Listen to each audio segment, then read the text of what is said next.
umayo kumakitaan, umayo inspekan, amin dagitoy concrete barrier to igit kalsada, baka parehas amin nga nakapatong, useless pud laan no kastoy nga. Sayang lang iti kwarta tayo no kastoy, kwarta ti gobyerno no kastoy.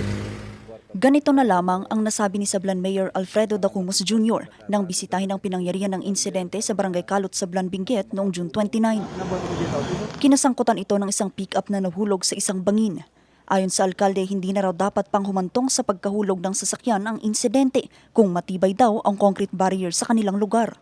Pero nang suriin tumambad sa kanya ang walang bakal at reinforcement na concrete barrier na tila ipinatong lang umano sa kalsada. Awan tilandok na, kada ti concrete barrier ni makita tayo ni nalinis the base na, awan ti makita tayo nga landok na. Parang hindi standard, aywan ko lang sa DP kung standard yun kasi hindi maganda yung pagkalagay kaya nung nabunggo, nahulog yung concrete barrier. Dapat yun matatag para at least i-contain sana yung mga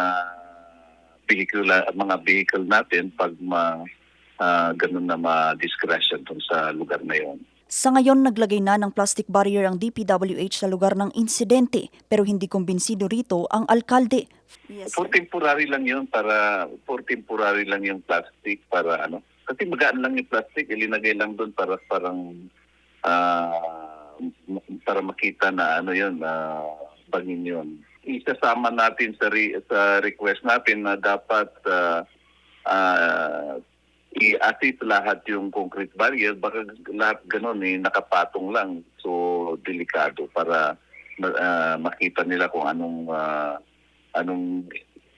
initiative na gagawin nila.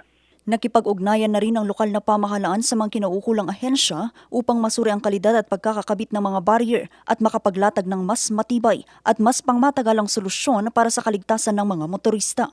Samantala, isang senior citizen ang nasawi habang 6 ang sugatan matapos sumalpok ang kanilang sinasakyang van sa isang truck madaling araw ng July 1 sa bayan ng Luna, La Union. Sa investigasyon ng Luna Municipal Police Station, galing sa Maynila ang mga biktima matapos dumalo sa isang seminar at patungo na sana ng Vigan, Ilocos Sur nang maganapang aksidente sa kahaba ng National Highway sa barangay Napaset. Initial na investigation, ang driver ng van nag-enroutes, kinain niya yung linya ng truck.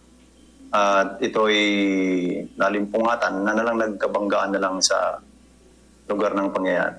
Sa ngayon, nagpapagaling na ang 6 na sugatan sa naturang insidente. Vanessa Bugtong para sa Nation on the Move.